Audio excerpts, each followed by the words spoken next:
So welcome everyone to our 10th CoRE conversation. So CoRE conversations are short 30-minute lunchtime webinars which aim to support our CoRE members by giving them information about a specific topic related to the prevention of gender-based violence and gender equality. So today's session is on LGBTIQA+ inclusive language. Thank you so much for joining us. My name is Ange. I use she, her pronouns, and I'm a CoRE consultant at Women's Health Grampians. I'm also lucky to be a member of the Rainbow Health Australia Pride in Prevention Community of Practice, and I am on Women's Health Grampians LGBTIQA+ Action Group. I'm joined today by my colleague Luke. My name's Luke Baker. I'm the Men's Engagement Advisor here at Women's Health Grampians, and my pronouns are he, him. Thanks, Luke. So we've got a bit to get through over the next 30 minutes. So here's an idea of what we're going to cover. So we'll look at why inclusive language is important. We'll look at some key terms around terminology and pronouns. We'll go into some tips for using inclusive language, including examples. And we'll do some tips for talking about violence against LGBTIQA+ people. And finally, where to go for more information and resources. So we're joined here by my colleague, Melissa Morris. Melissa will be monitoring the chat. So if you do have any questions as we go through, please pop them in the chat. And if we have time at the end, we will discuss those. I'd like to acknowledge the traditional owners of the land on which we're meeting. Luke and I are joining from Wadawurrung country, but we know that we've got people joining from various other lands across our region, including Dja Dja Wurrung, Djab Wurrung, Wurundjeri, Wotjobaluk, Jadwa, Jabajali, Wagaya, and Yapagog. I pay my respects to their elders past and present, and to any First Nations people who may be here today. Aboriginal and Torres Strait Islander peoples have the oldest continuous living culture in the world, and their connection to the lands, waterways and skies where we live, work and play is ongoing. Sovereignty was never ceded. This always was and always will be Aboriginal land. I'd also really like to acknowledge the rich and diverse understandings of gender and sexuality within First Nations cultures. Trans and gender diverse people have always existed in First Nations cultures, and we acknowledge and pay deep respect to brother boys and sister girls. So here on the screen are some support services if you'd like to reach out to them after listening to today's webinar. I'd like to draw your attention to the services in the top left corner in particular, so Rainbow Door, Q-Life and Transcend, which are LGBTIQA+ specific. And the reason that we have chosen to hold this particular CoRE conversation this week is that this Saturday, May 17, is Ida Hobbit, the International Day Against Homophobia, Biphobia, Discrimination against people with an intersex variation and transphobia. There's some really great resources on their website, the link to which is on the screen now. And I encourage you to check those out. Okay, will we jump in, Luke? Would you Absolutely. like to take us through why inclusive language is important? Yeah, thanks, Ange. Language is really powerful, isn't it? Language can be discriminatory, it can be harmful, it can be limiting. It can also provide people with the ability to describe their identities and experiences in the world. By being mindful of how we communicate, we can create an equitable and inclusive space for all people. Often, how others describe us has an enormous impact on our health and well-being. When we use inclusive language, it encourages others to do the same. Language can consciously or unconsciously have very positive impacts on people. When inclusive language is used, it can make people feel included, valued, respected, and empowered. It ensures people are given respect and a safe environment, which helps facilitate meaningful participation. Language can be harmful when it's used in a derogatory manner or to offend, intimidate, belittle, disrespect, or exclude or devalue people. Language can also reinforce harmful stereotypes and contribute to inequality. Just go to the next slide. Yeah, let's first unpack the acronym LGBTQIA+. It stands for lesbian, gay, bisexual, transgender, and gender diverse, intersex, queer, and asexual. The plus sign indicates that there are many different terms used to describe identity, which are not all covered by the letters LGBTQIA+. What's really important to note here, and we'll talk about it a bit more as we go through, but it's an acronym and it's an umbrella term, an abbreviation which covers a range of diverse sexualities, genders, and sex characteristics. This can have important implications for our work. And we need to remember that people from the LGBTQIA plus communities are not a homogenous group and may interact differently or need different things from your organisation or service. There's pronouns. And pronouns are one way we refer to each other, how people refer to each other and themselves, but most, but not all men, including trans men, use pronouns he, him. Likewise, most, but not all women, including trans women, use pronouns she, her. Some people use gender-neutral pronouns, such as they, them. Some people use a combination of pronouns, such as she, they, which, for example, might, though not necessarily, be used by a non-binary person assigned female at birth or a trans feminine person. Some people who use a mix of pronouns list these in order of preference, and others prefer to have their pronouns used alternatively. But if you're ever in doubt about this, just ask someone how they'd like their pronouns to be used. Sometimes there are other less common gender-neutral pronouns that we might come across, such as ze or a or here. If someone happens to use a pronouns that are different to what we might expect, they've probably thought really long and hard about that and which ones and why. So it's best to do our best to try to use them correctly for that individual. For those who argue about the they, them pronouns that shouldn't be used as a third person singular, consider the following example.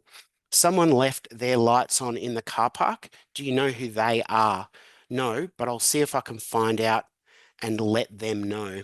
This example has used they, them, and their as a third person singular pronoun. If you're unsure what someone's pronoun is, you can ask them respectfully and preferably privately. Use a question like, can I ask what pronoun you use? Do not ask, what pronoun do you prefer? A person's pronoun and identity are not preferences. Some people's pronouns may be context specific. For example, someone might not use a pronoun in a particular environment or around particular people because they don't feel safe and comfortable to do so. Share your pronouns. This shows you're a safe person to open the door so that others can do the same. If you make a mistake, don't make a big deal out of it. Correct yourself and move on and use that to do better next time. And yeah, practice makes perfect when using pronouns. The more we have a go at it, the better we become at it. There's an interactive tool for learning how to use pronouns correctly called from the -18 website. So we'll send you that at the end of this session to help you. We'll now move on to a video which I think is a great explanation. I really love it. The video comes from Indeed, which is a UK recruitment agency. It shows us that really relatable experience that we all might have had when we're nervous about a job interview. And it gives us an insight for those of us without a lived experience. It gives us an insight to the power of inclusive language and how that might be really supportive for someone in the moment. Ange?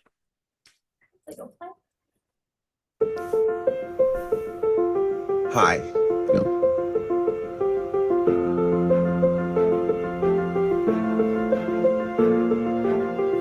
Hi, I'm Taylor.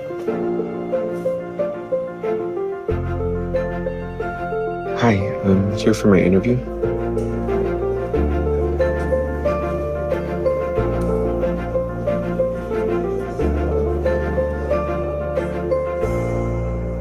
I'm Dorian and I use the pronouns he, him. Are you comfortable sharing how you would like to be addressed? Thank you for asking. I use they, them pronouns. Great. Well, I'd love to hear more about your skill set. Sure. I went to school for advertising and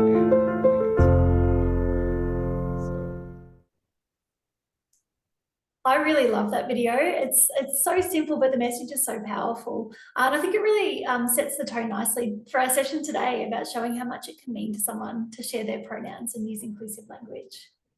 Yeah, agreed, Ange. Lump in the throat stuff for me. I think it almost also makes me think about from the interviewer's point of view and that organization's point of view by sharing their pronouns and asking how they want the interviewees pronouns to be used. They give them a much better chance of showing their skills. They give them a much better chance of leaning into the experience they're about to have and being their best selves. They're going to be able to get their best candidates, aren't they, when they let people shine. Absolutely. So how about we move on now to talking about some tips for how we can use inclusive language. So the way that we'll do this next bit of the session is to give a couple of tips for using inclusive language and then an example of what this might look like in practice. So the first of our tips is to use plain and specific language. So for example, if you were from a health organisation doing a gender impact assessment, you can make sure that you're being specific in your use of language. So for example, if you're looking at the impact of your IVF program on people in same-sex relationships, or the rates of cervical screening for trans men, then be clear about this and define your key terms. It's important to use inclusive definitions of women, men, and gender diverse people. I'm seeing a lot of organisations now, including ours, put inclusive language statements in important documents. This is really important because it shows trans and gender diverse people that your services will include them. So for example, if your organisation was running a community event, you could put some wording in the promotion to show that people of all genders are welcome there. So this could look like, an inclusive language statement could look like, our definition of women encompasses both cisgender and transgender women. Our services also include gender diverse people. So there's a couple of key things I wanted to note about this statement. So firstly, it specifies both cisgender and transgender women. And could you just expand a bit on what you mean, what cisgender means? Yeah, of course. So cisgender means people whose gender identity aligns with the sex they were assigned at birth. And why it's important to include them in this statement as well is because only talking about trans women can have an othering effect. The other thing I wanted to say about this statement is that it doesn't try to include gender diverse people within the category of woman, because it recognises that most gender diverse people would not define themselves as women. Yeah, thanks, Anne. I think that leads nicely into the next couple of inclusive language tips. It's not enough just to write an inclusive language statement and leave it at that. It's important that our language is backed up with real action. Yeah, what are some ways we could do that, Luke? Well, if we think about inclusive language statements from your last slide, Ange, which says that our services include all women, including cis and trans women, as well as gender diverse people, it's important to look closely at our services and to make sure it actually does work for trans women and gender diverse people. Have we done consultations and do we understand what type of specific needs these groups of people might need from us? Also, language is fluid, particularly in this space.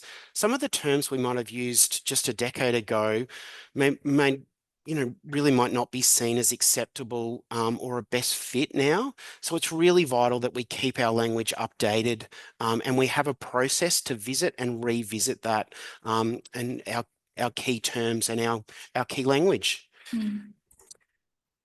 This is a way we can back our language up with real action. Our CoRE members do an amazing job of working to address gender inequality, but it's really important to address all forms of discrimination, including homophobia, biphobia, acephobia, transphobia, and intersex discrimination, which again prompts me to remind you all about upcoming IDAHOBIT. It's the International Day Against Homophobia, Biphobia, Discrimination Against People with Intersex Variation and Transphobia. There are some wonderful resources on the IDAHOBIT website. The site explains each identity and experience that makes up the LGBTIQA+ communities and how you can be an ally. There's some examples of discrimination that people face and guides to how you as an ally might combat that discrimination. Thanks, Luke. I also really rate the IDAHOBIT website, and I do encourage everyone watching this to get involved in the day. So let's move on to our next set of tips. These ones are so vital. Firstly, don't make assumptions. You've probably heard this: when you assume, you make an ass of you and me. It can be really easy to make assumptions about things such as someone's gender, identity, or sexuality, or family structure. But by doing this, we might be reinforcing harmful stereotypes, which assume that heterosexuality is the norm, or that cisgender people, which as we just heard is people whose gender identity aligns with the sex they were assigned at birth, are the norm, and that other gender identities such as transgender or non-binary are not. I was reflecting on this actually over the weekend as it was Mother's Day. And so there were so many ads and segments on TV that were talking about how dads could get a gift for their wife for Mother's Day. So there are a lot of assumptions in this, which are doing heavy lifting around heterosexuality and family structure and making a whole bunch of assumptions.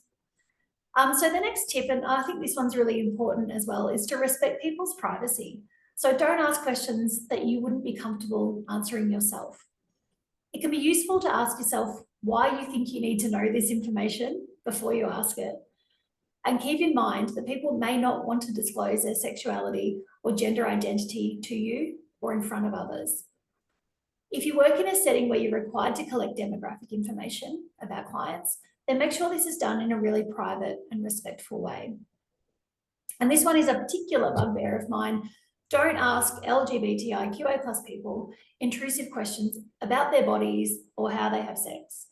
In many cases, this actually constitutes sexual harassment. So here's an example of a way you could use inclusive language if a colleague's child came to visit them in the workplace. So rather than making an assumption about the child's gender, you can use gender neutral language and then take your lead from your colleague. So if they continue using gender neutral pronouns for their child, you should as well. But again, don't ask intrusive questions. So another example of this could be to avoid questions such as, do you have a husband? Which can assume someone's sexuality, marital status, and their partner's gender identity all in one question. So a word like partner can avoid making assumptions. Or perhaps you don't even need to know at all whether someone has a partner or not.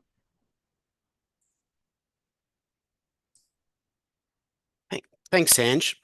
I think many of us have been in situations before where we might have made an assumption which turned out to be incorrect, and it can be really awkward for everyone involved. So it is better to try to avoid that. This next tip is one I think we've referred to a bit today, but it does bear repeating. The LGBTQIA+ acronym includes a diverse range of identities that can incorporate sexual orientation, biological sex, and gender identity. Within this are a vast array of people and experiences that should be thought about and supported uniquely. Some people might be part of more than one community under the LGBTQIA+ umbrella, and also there's a great deal of diversity within communities as well. We shouldn't ever expect someone from the community to have to speak on behalf of all of LGBTQIA+ people. We should be thinking about this when we're doing our consulting, our gender impact assessments, or planning our programs. It's about inclusion, and the acronym itself is not a one-size-fits-all. And similar to the point Ange made before, we should think about how we might be reinforcing harmful stereotypes with our language and try to move towards gender neutral language. In practice, this can look like replacing phrases like guys or ladies and or ladies and gentlemen with gender neutral options such as folks or teams. Yeah, I totally agree, Luke. So think about if you were a non-binary person who was in a training session and the trainers open the session by saying something like, welcome, ladies and gentlemen. How would this make you feel? Yeah, exactly. Right off the bat, you make to feel uncomfortable and othered. Once we start thinking about these examples, we can find them everywhere. Think about replacing phrases such as chairman with chairperson, fireman with firefighter, checkout chick with checkout operator, maternity leave with paternal leave. There's so many examples that we seemingly become blind to over time. So Ange, back to you. Thanks, Luke. So the next couple of tips here are for when we talk about gender-based violence, which we do as part of our work in the CoRE Alliance. It's so important that when we do our work to prevent gender-based violence, that we include LGBTIQA+ people. We know that people from these communities also experience gender inequality and gendered violence, often at higher rates than cis and straight communities. There's a really fantastic resource from Rainbow Health Australia called the Pride in Prevention Evidence Guide, which we'll send a link to after this webinar, which looks at the drivers of violence against LGBTIQA+ people. And many of these drivers are really similar to the drivers we work with through Change the Story. And these are around things like harmful norms and gender stereotypes. So our Watch and Rainbow Health are also currently working on a national framework to prevent violence against people from LGBTIQA+ communities, which will be a really welcome resource. And finally, when talking about violence, you won't always be able to find one term which includes everyone you're seeking to include. Human identities are complex and don't neatly fit into boxes. So it's okay to use more words or more than one term to make sure that you're being inclusive. This is something that we often, I guess, grapple with at work. And while there's no hard or fast rules about this, these are some examples of how you might use more than one term in order to be inclusive. So by saying violence against women and other forms of gendered violence, you're able to include both women and people of other gender identities, such as non-binary people, who also experience violence due to their gender. Or saying gendered and family violence recognises that some people, for example, young queer or trans people, might experience violence from their family of origin based on their gender or sexuality. As Luke said earlier though, language is constantly evolving and it's a good idea to circle back and check in on your language from time to time. So these are some of the resources which can be useful in educating yourself about inclusive language, and we'll be sending those out, and we do encourage you to take the time to read them and share them with your networks. So there's ones here from Zoe Bell Gender Collective, -18, Rainbow Health Australia, and they're really fantastic resources. And I think it's important not to always rely on people from LGBTIQA+ communities to educate us. You know, I think the onus is also on us to seek out information and educate ourselves. You can also reach out to local LGBTIQA+ organisations, such as Q Hub or Tiny Pride, who's in Ballarat, to consult and educate. Thanks, Ange. I just got some key messages, that things we want you to take away from today. So inclusive language is important. It can make people feel included, valued, respected and empowered. This can be anything from showing new members of your sporting club that they are welcome, or allowing your employees to bring their whole selves to work, or promoting a culture where diversity is celebrated. Share your pronouns and practice using other people's pronouns correctly. Make sure language you use isn't reinforcing gender stereotypes about gender or sexuality, and remember to think before asking someone a personal question. Keep in mind that language is constantly evolving, and also remember that what people choose to share about themselves might be context specific. If you make a mistake, apologize promptly and move on, but practice doing better for the next time. Take the time to educate yourself about inclusive language and issues affecting the LGBTQIA+ communities, and we'll be sending out some resources to you all for this, so you can get started on that. Thanks, Luke. So this brings us to the end of our slides of our presentation. So I don't know if any questions have come through yet through chat, but if you do have any, we've got a couple of minutes. So as I said, we will be sending out all the resources and things that we've talked about today. And we have been recording this webinar, so we'll pop that up on our YouTube channel so you can share it with colleagues or watch it again if you really loved it. So I think we're also going to launch a very short poll now, which I think Mel's going to launch for us. It's a couple of questions. We'd love if you took the time to fill it out. You know, getting this kind of feedback really helps us to ensure that our sessions are hitting the mark and they're as good as they can be. So we might give everyone just a moment to answer the poll. Pop a question in chat if you have a burning question.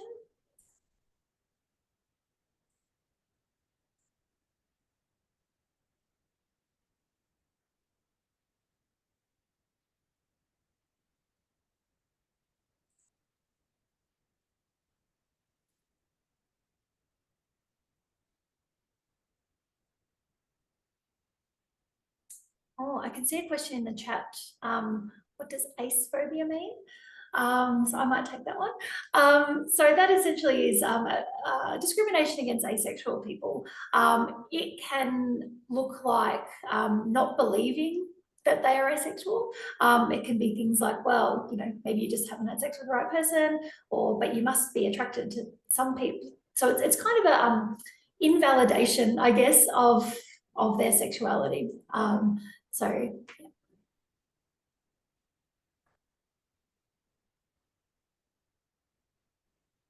okay, is it okay to use the phrase queer community interchangeably with LGBTQIA plus community? I hear it used that way, but it's only representing the Q in that acronym. That's a great question.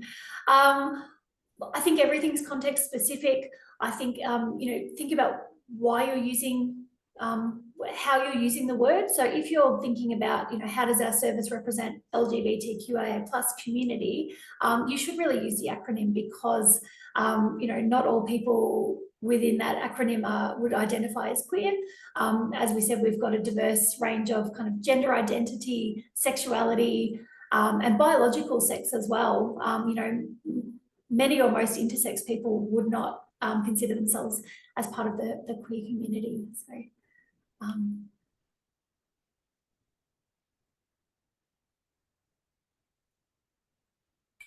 everyone listening?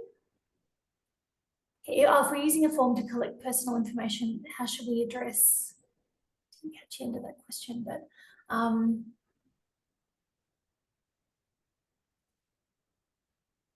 I think if we're using I'll guess what that question, what the end of that question might be. So if we're using a form to collect personal information, again, we don't want to make assumptions. So if we are, you know, if we're putting a drop-down box or whatever for kind of male, female, we need to also include gender diverse people, and we need to give people the option to write their own you know, gender in there as well. So rather than other, which I really don't like, you know, you can give people a space to kind of self-describe their gender identity, I think. And another one is where it's like Mr., Mrs. or Miss, or Ms. sometimes. Another one that, you know, we should actually be giving people the opportunity to provide their own as well, because lots of people wouldn't identify with any of those. Great. Is there any more questions?